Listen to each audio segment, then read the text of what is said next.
of the game. The final score, Maryland 14, Rutgers 11.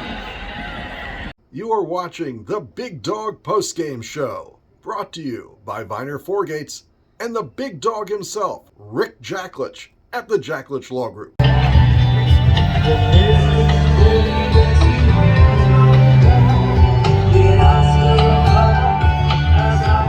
Good evening from CQ Stadium. This is the Big Dog Postgame Show. It's the second one I got to do today from the field. First was football. This time it's lacrosse, 14-11 in the Big Ten tournament over Rutgers. The lead dwindled a bit, got a little bit edgy at the end, but Maryland comes through, and you see some of the door-slamming goals here coming up.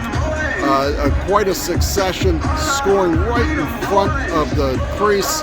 Maryland continued to pour it on into the fourth quarter, built a sizable lead, and then Rutgers gets a few at the end.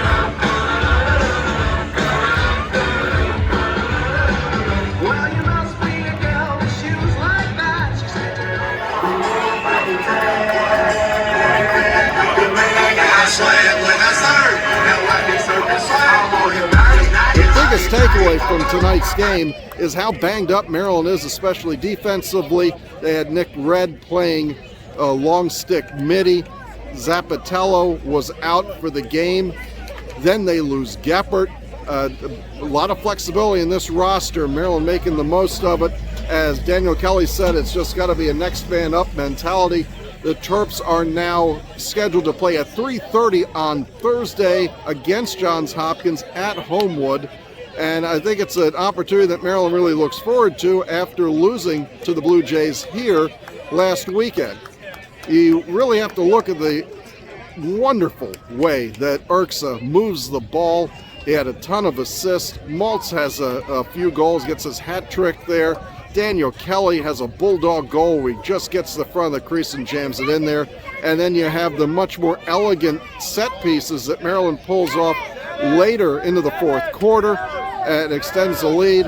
And then you have the, what everybody calls that juice goal, as Brett Makar breaks down the middle and he gets the goal in one of the last games he's going to play here at CQ Stadium. Overall, a really good night for Maryland lacrosse. That's a big goal. If you don't let them score 59 seconds, it's real big. They get back in the win column at home, and we'll be back after this message. Then we'll get inside and hear what the coach has to say.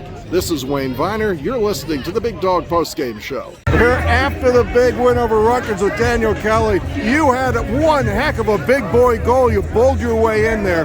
What happened on that play? I realized there was short time on the shot clock, and I just kind of had an opportunity to do a little bit of a dive bomb and see if I could get a penalty. And it worked out.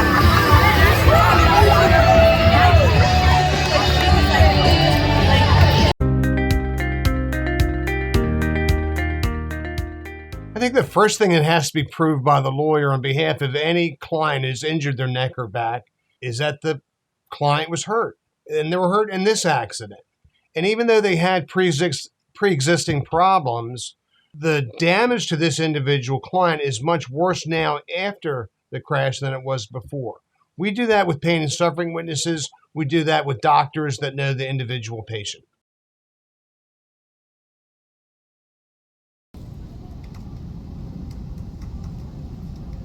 Back here on the field at CQ as we wrap up our postgame show for tonight. I think you really have to have a few good words to say about Rupel in goal. Brian made the big saves when he needed them. He handled the ball really well, taking the ball in the offensive zone a few times tonight. But really, it's making the plays that you can make. And when Rutgers tried to get close several times early in the game, he stood up, made the regular basic save that needed to be made, and it just preserves the defensive integrity here.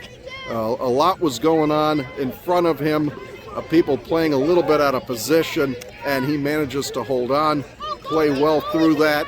And as we said, eventually Maryland's offense caught on fire out of just set plays, not out of chaos, but out of just running the offense. They looked good in the fourth quarter. and put this one away. So we look forward to Homeward on Thursday, and we'll go in and catch that press conference. Good evening from College Park. Of course, Bruce Mason away from the camera tonight. We'll see you over the weekend in Baltimore.